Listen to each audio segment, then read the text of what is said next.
Dahil,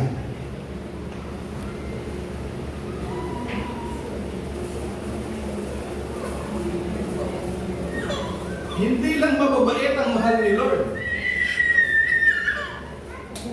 Mahal na mahal ni Lord, lalo na yung makasalanan. Sabi mo sa katabi mo, lalo ka na.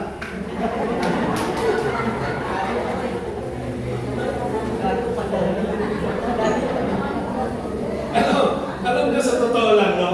Kasi, yung marami sa mga mananampalataya, no? Gustong ipamukha sa ibang tao na, born again ako, mabait ako. Pero tanungin mo asawa nun, tanungin mo anak nun, tanungin mo kapatid nun. Hello? Hello? Hello? Pusa. Alam niyo po, sa maniwala at sa hindi, nung mapako si Kristo sa krus ng Kalbaryo, tinubos niya lahat ng kasalanan mo. Amen.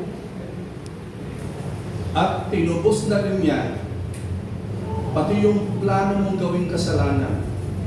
Amen. Hello?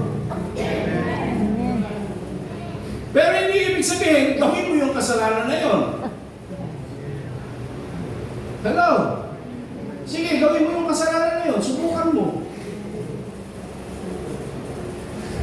Kaya ang sabi, ang kabayaran ng kasalanan ay kamatayan. Pero, ang buhay na walang hanggan ay pinagkakaloob ng ating Panginoong Jesucristo. Huwag niyo po sana akong ma-misinterpret na ang gusto na sinabi ko na, sabi, pati naman yung gagawin kasalanan, tinubos na eh. Pero palagi natin tandaan, lahat ng kasalanan may consequence. Amen. Hello? Amen. Totoo, tinubos na. Pero kahit tinubos yung kasalanan mo, kung ginawa mo yun, may consequence.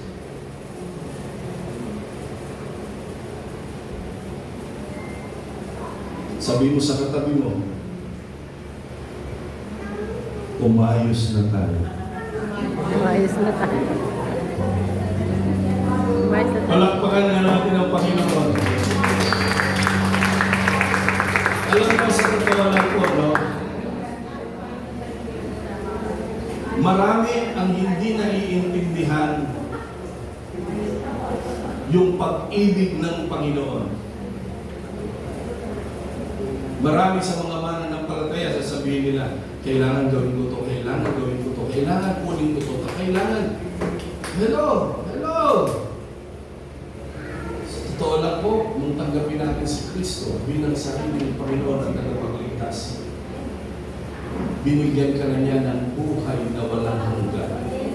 At ang sabi po sa John 1:12, binigyan ka ng karapatang maging anak ng Diyos. Sino rito may mga anak? Taas ang kamay. Sino rito may apo? Taas ang kamay. Okay. Sino rito mayroong mabait na anak? Taas ang kamay. Sino rito yung napakabait sa kamaligtaran mayroong anak na gano'n? Taas ang kamay. Hello! Baba na. Kadalasan, di ba? Kung sino pa yung napakabait, yun pa yung tila hindi mo mahindihan pag humingi sa'yo. Hello? Bakit? Kasi nagbabaka sa kalbi ka. Kasi kahit pasaway, kahit hindi pasaway, mahal mo kasi anak ko. Amen. Palakpakan na natin ang Panginoon. Di ba may mga pagkakataon sasabihin natin, saan na makulong na? Di ba? Pag nakulong naman, sasabihin, ano yan?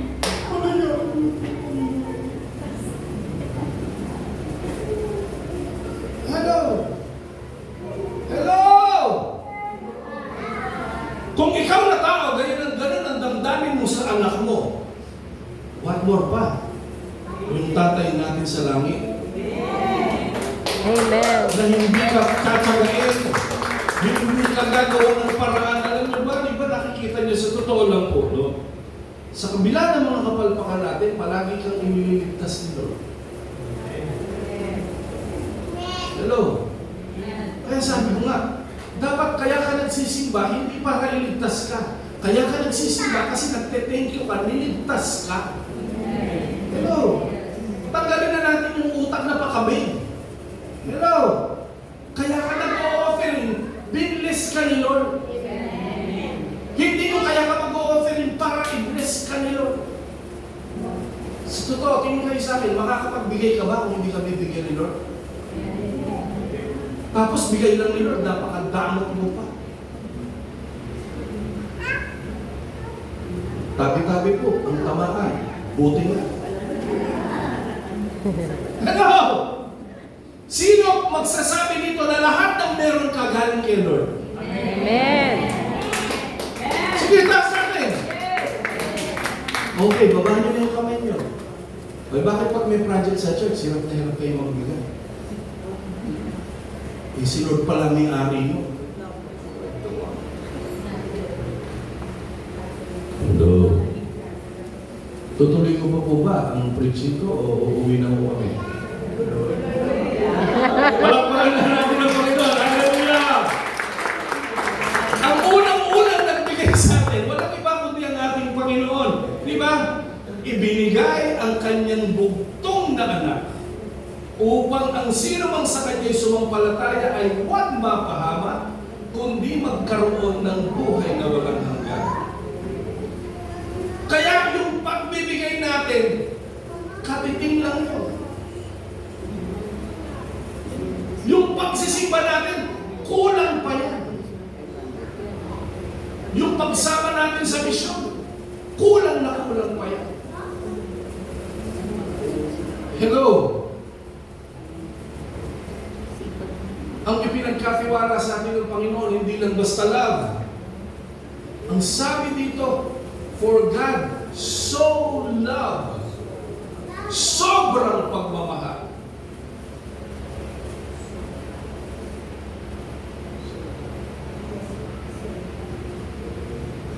Kaya yung ginagawa natin para kay Lord, pakiramdam mo ba sobra din?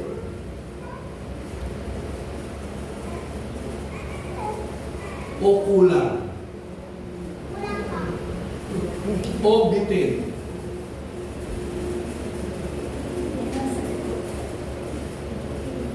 Pray na natin yung batang yan na maging preacher yan sa pangalan ni Jesus. Amen ka. Romans 5:8, but God demonstrated His own love for us in this, while we were still sinners, Christ died for us. Namatay si Kristo nung tayo'y makasalanan pa. Hello? At marami nagsasabi, no? Bishop, nararamdaman ko naman po na tinatawag ako ng Panginoon, pero siguro po dapat po magpakabalik muna po ako ng totoo bago po ako sumunod sa Panginoon. Hello? Tingin kayo sa akin, kung aantayin mong bumait ka, hindi ka na makakapag-serve kayo. Hello? Kasi ang totoong mabait si Jesus lang. Palakpakan na natin ang Panginoon. Jeremiah 31:3, I have loved you with an everlasting love. I have drawn you with unfailing kindness. Hindi mababawasan ang pag-ibig sa iyo ng Diyos. Kahit ano pa ang gawin. Hello? Kahit mo ba gumagawa kong kasalanan? Hello? Sa totoo lang, kung ang pamantayan ng Panginoon, dapat mabait tayo para mahalin niya tayo, para pagpalain niya tayo. Lahat tayo hindi mahal ni Lord. Lahat tayo hindi pagpapalain ni Lord. Hello? Hello? Amen. Sabi mo, Umamin ka. Palakpakan na natin ang Panginoon. Hallelujah! Hello! Real talk tayo ngayon. No? Kasi alam ko, matagal na kayong mga mananampalataya, baka hanggang ngayon, meron pa kayong kinakabahan na hindi makakasama sa rapture.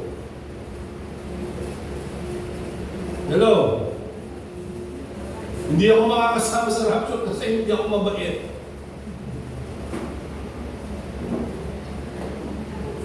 Hello?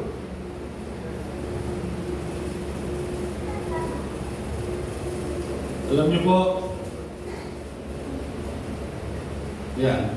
Alam yung testimony ko, pero magre-review lang ako ng konti. Sa totoo lang po, no? 1986 to 91, kami po yung kilalang mga drug lords sa Binangonan Rizal. Ang nanay ko yung nakulong na Queen of Shabu ng Binangonan. Ang tatay ko yung #1 drug lord sa buong Rizal. Magulong pamilya. At nung mga panahon na yon, sa totoo lang, nagsisimba naman kami. Hello?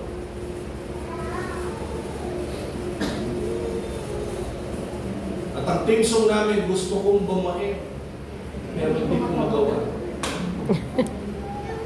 Kasi pag uwi namin galing simbahan, benta ulit ng shabu. Minsan nga kahit nandun sa loob ng church, may dadating na parokyano, sasabihin, may naghahanap po sa inyo sa labas.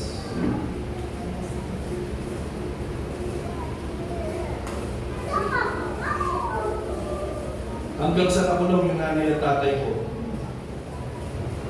Nung makulong ang nanay at tatay ko, hindi namin alam kung saan kami pupunta kasi wala naman kaming Diyos.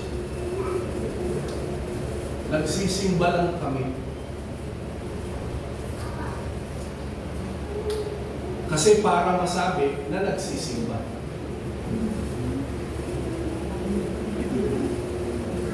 Pero alam nyo, merong pastor nagpunta sa kulungan, nakilala ng nanay at tatay ko, yung nanay at tatay ko nakiusap. Hanapin kami magkakapatid kasi naiintindihan nila na kahit ano yung ginawa nila, mahal na mahal sila ni Lord. At ang sabi ng mga magulang ko, hanapin din kami. Nakita kami ng pastor, dinala kami sa bahay nila. Ang sabi ng pastor, kung ano kakainin ng mga anak ko, yun din ang kakainin.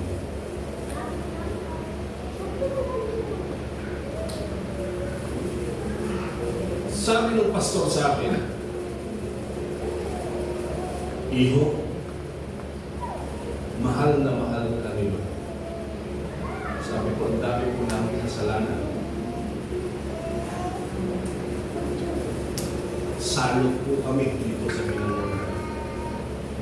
Sabi sa amin ng pastor, kung hihingi ka ng tawad, kung magsisisi ka sa iyong kasalanan, at tatanggapin mo si Kristo bilang sarili mong Panginoon at tagapagligtas, meron kang tatay sa langit na pwedeng tumulong sa iyong mga. July 17, 1991, 34 years ago, nakalod kami sa church, sabi namin, Panginoong Jesus, patawarin mo kung kami simula mo ngayon. Tinatanggap ka namin bilang aming sarili mo Panginoon at tagapagligtas. Sabi sa amin ng pastor, simula ngayon, palagi niyong isaksak sa isipan niyo, araw-araw hindi tumipigil ang bulong ng kaaway, at dahil tinanggap mo na si Kristo, bubulong din ang Panginoon sa iyo.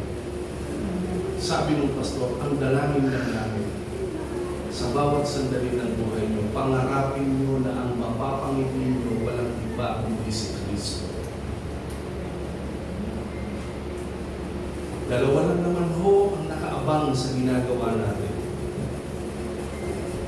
At sa totoo lang, hindi inaabangan ni Lord yung ginagawa sa iyo ng tao. Ang palaging inaabangan ni Lord, ano yung reaksyon mo sa ginawa ng tao sa iyo? Dahil ang sabi, sa pamamagitan ng bunga, makikita kung sino ang puno natin. May nang-away sa iyo. Di ba? Merong bubulok. Patulan mo. Hindi porke born again ka, magpapatalo ka na lang. Pero, sasabihin naman ni Lord sa iyo, ng Holy Spirit, hayaan mo na. I will fight for you. So, sasabihin ng demonyo, gaganti yan. Sabihin ni Lord, hindi. Anak ko yan eh. Kayo sa akin, gumanti ka.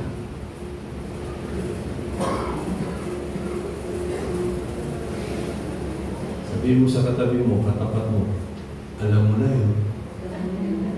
Palakpakan nga natin ang Panginoon.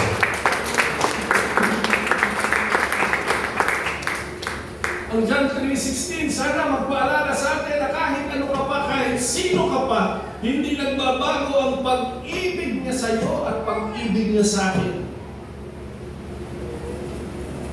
So, totoo, kaya malakas ang loob ko na tumayo sa inyong harapan. Bakit? Alam ko, sa puso ko, pinatawad ako ng Diyos, tinubos ng Panginoon lahat ng kasalanan ko, at sa bawat pagsunod na ginagawa ko sa kanyang kalooban, nalulugod siya.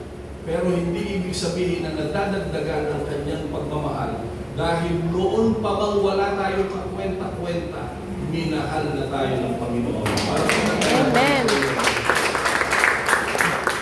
Palagi po natin tandaan, hindi natin dapat ipagtanggol. Kaya hindi natin dapat patunayan pa sa ibang tao na born again ka. Hello? Hello? Amen. Hindi ka dapat magpaliwanag. Sa totoo lang, kasi kahit magpaliwanag ka, kahit bigyan mo sila ng Bible, hindi naman nagbabasa ng Bible yan eh. Sabihin mo sa katabi mo, ikaw binabasa yan. Hello? Yung mga kapatid mo, yung mga anak mo, yung kapitbahay mo, hindi nagbabasa ng Bible yan. Ang binabasa niyan, ikaw, pag umaga o nagsisisigaw ka. Ayun, ang member. Simbahan mo sa kanto. Hello? Hello?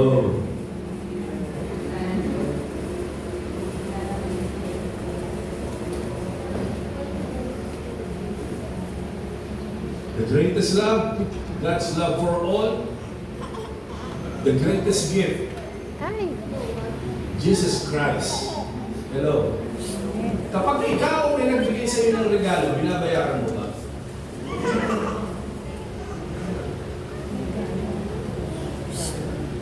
Kapag ikaw binigyan ka ng regalo, obligado ka bang bigyan din siya ng regalo?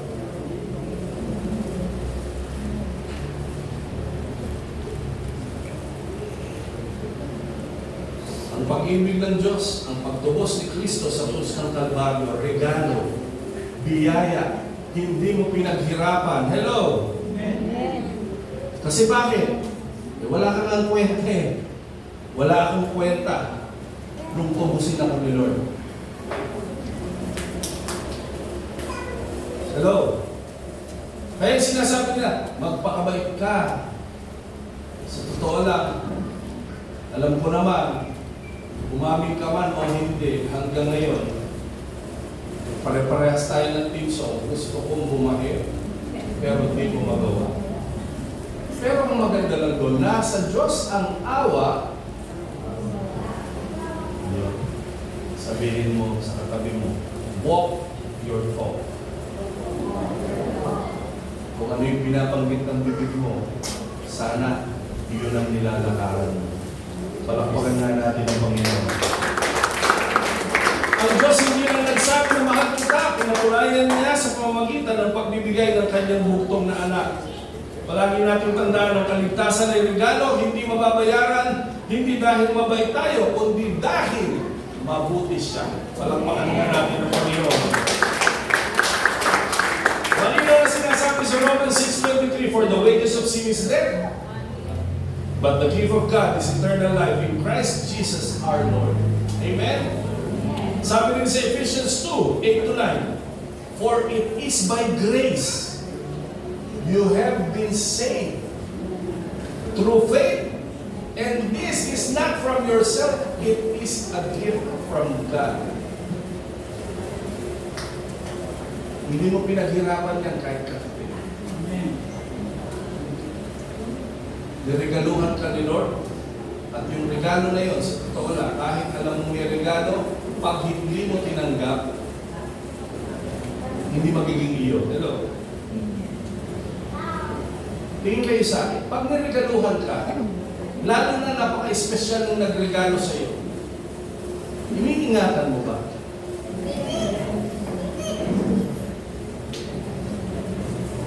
Tatanungin ko kayo, kumusta naman ang patotoo mo? Iniingatan mo ba?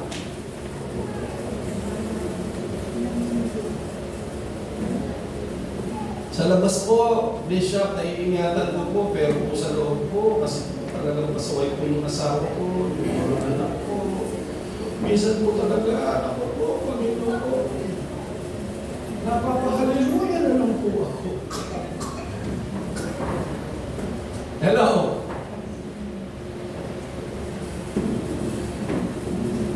Maraming pagkakataon sa buhay ko na parang pakiramdam ko wala nang pag-asa. Pero isang araw, nung puntahan kami ng pastor, sa totoo lang po, nung puntahan po ako ng pastor, nasa ilalim ako ng lamesa.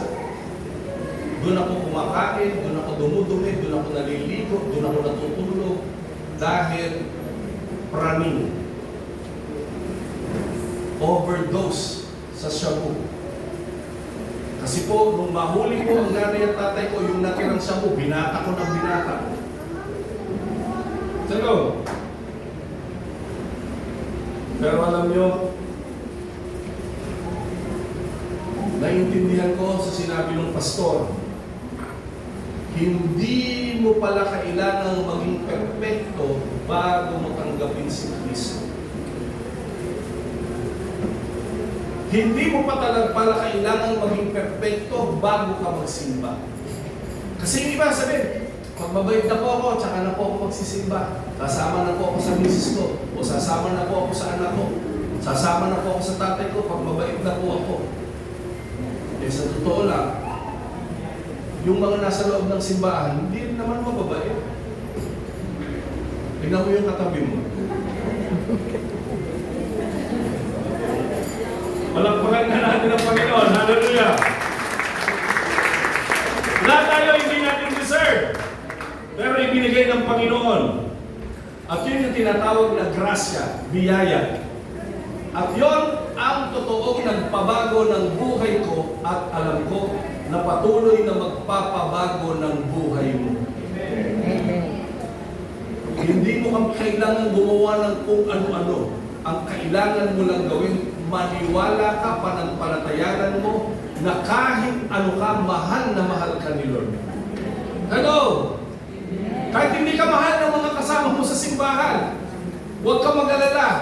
May nag-iisa at tunay na nagmamahal sa iyo. Walang iba kundi ang ating Panginoong Yesus Kristo. Hindi mo kailangan paghirapan ng kaligtasan. Ang kailangan lang tanggapin mo sa puso mo na ikaw ay makasalanan.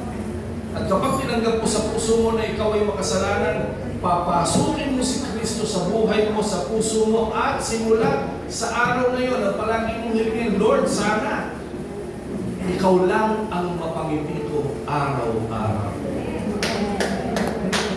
Hindi po, parang ito natin si Lord. Balikan lang mo natin sandali nung ibautismo si Kristo.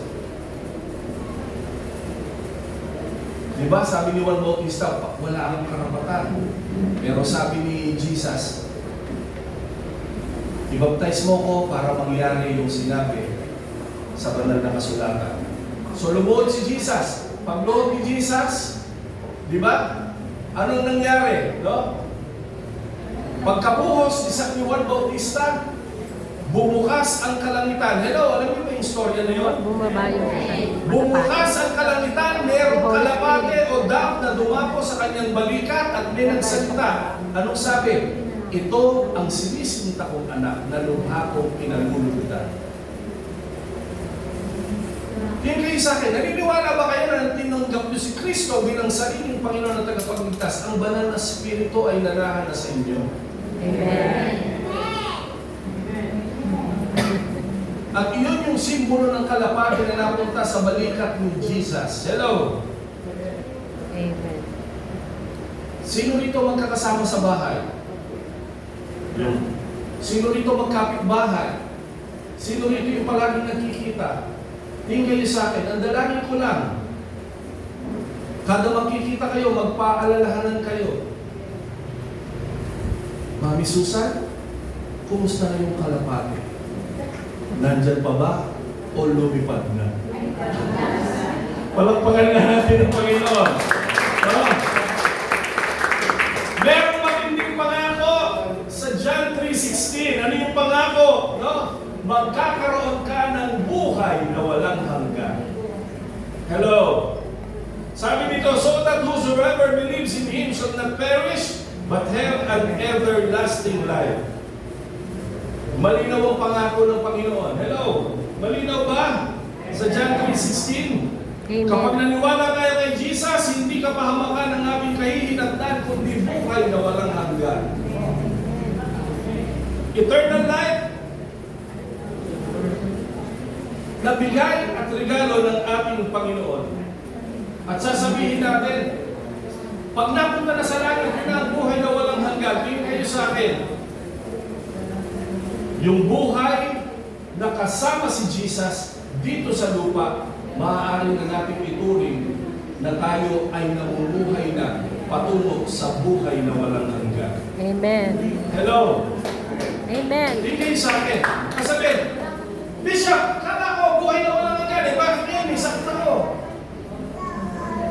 Bakit hanggang ngayon? Baon ako sa utang. Bakit hanggang ngayon? Nag-aaway pa rin kami nung anak ko, ng asawa ko. Tingin ko kayo sa akin. Wala namang pangako si Lord na accepted tayo. Hello?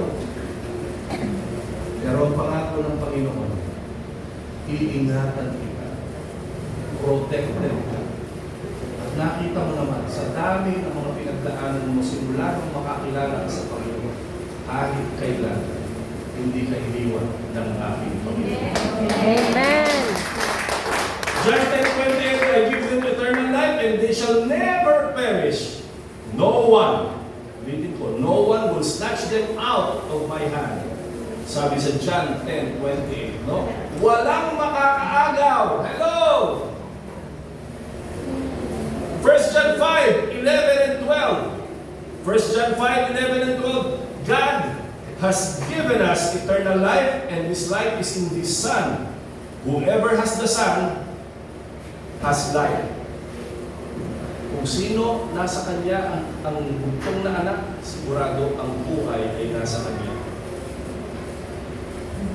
Pagtitingnan natin yung buhay natin bago natin makilala ang Panginoon.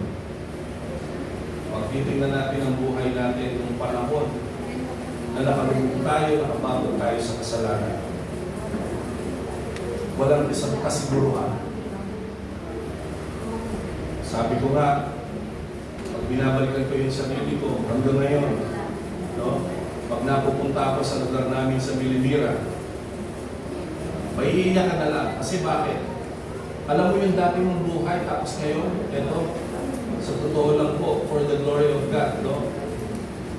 Isa po pagpapala na natanggap ko noong nakaraang taon. Sa grasya at kapal ng Panginoon, ako po ay na-recognize ng Philippine Council of Evangelical Churches na isa sa mga bishop sa Pilipinas. Hindi ko binili ang pagiging bishop ko. Sila mismo ang nagsabi sa akin. Sabi ko, bata pa po ako sa akin. Hindi namin binibigay sa iyo yung titulo, ang binibigay namin sa iyo. Trabaho. Purihin po ang Panginoon. Sabi po,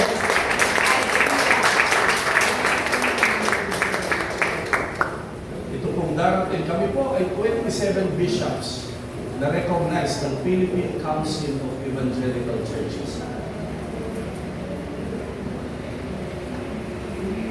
Sa darating na Miyerkules po, for the glory of God, meron mo akong personal na invitasyon.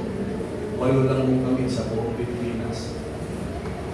Sa inimbita ng pambansang kamao para pumunta sa kanilang tahanan. Hello! Promotion, 8 lang sa buong Pilipinas. Promotion comes from the Lord. Hello! Amen. Hello! Iniisip ko nga hanggang ngayon, hanggang pagpunta namin dito eh. Kasi ngayon ko lang po na-receive, papunta ko dito.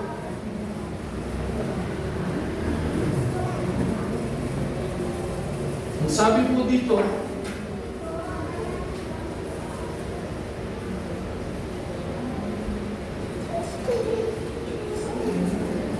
magbubo kayo sa Makati Shangri-La under Manny Pacquiao MPPC account. Doon sa Makati Shangri-La, susunduin kayo ng sasakyan papunta sa bahay ni Manny Pacquiao. Hindi nyo ito i-announce, pero ina-announce ko sa inyo. Sa mga kapwa-pastor. No? Pero gusto ko lang kong sabihin sa inyo, kung ano man ang pagpapalang ito, damay ko kayo. Amen.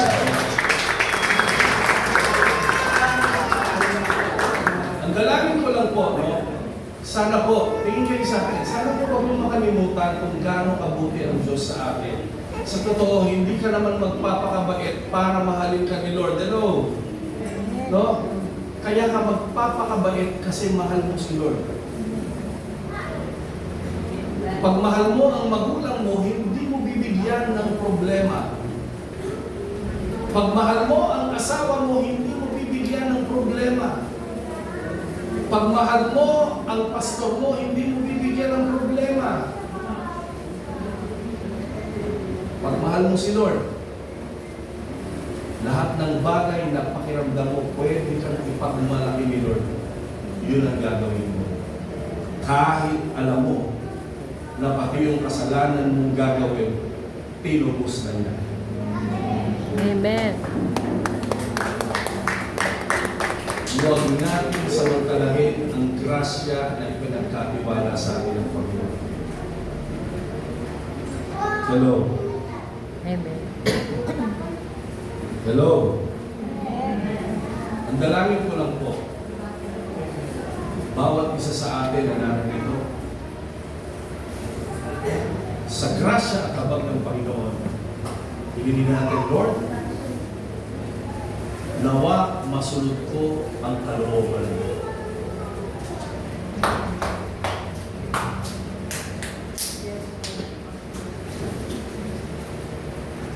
Nawa mapangiti kita sa bawat sandali ng aking buhay.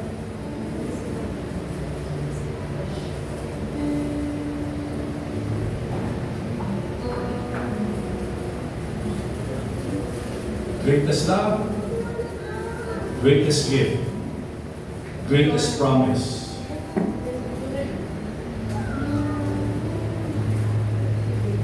Kung natanggap mo na si Kristo bilang sariling Panginoon at tagapagligtas, dalangin ko, ipamuhay natin ang pasasalamat sa pamamagitan ng paglilingkod at tunay na pagsunod sa kalooban ng Panginoon. Palagi po natin tandaan ang biyaya at pagmamahal ng Diyos ay hindi para pakinggan lang, kundi para tanggapin at ipamuhay.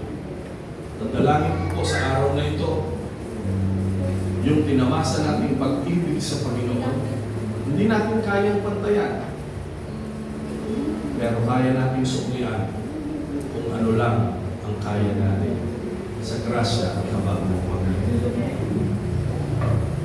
Pakinggan niyo po ang mensahe ng awit.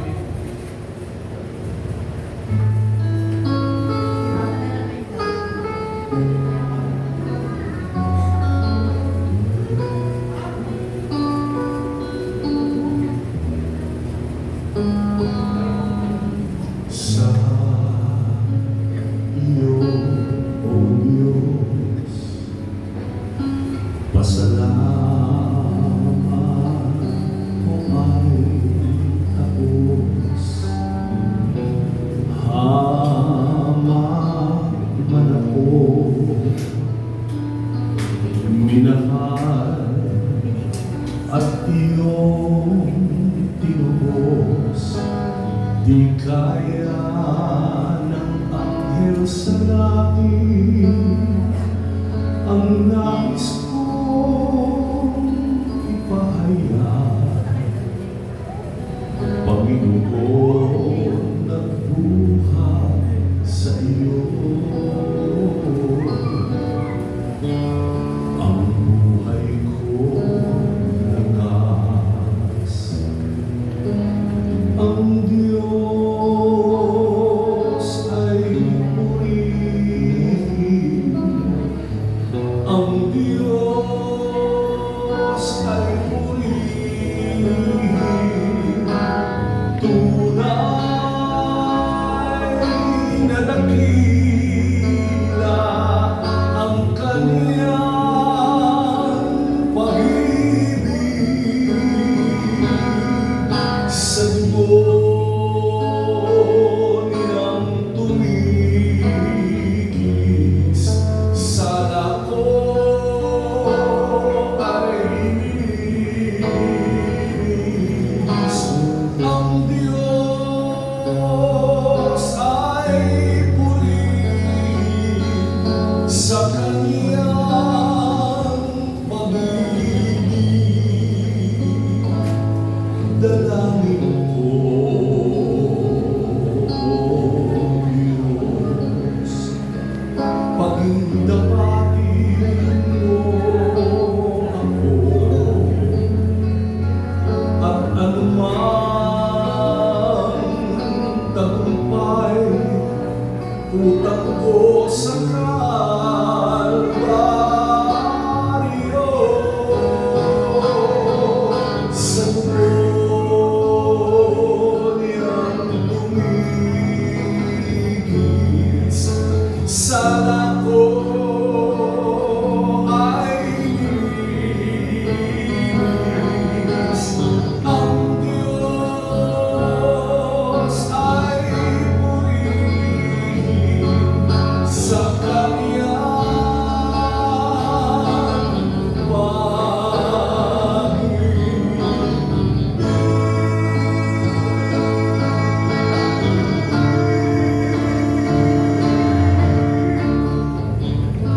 Sa Diyos po, pabulit na salamat. Ito po ang pagkakas. Salamat po.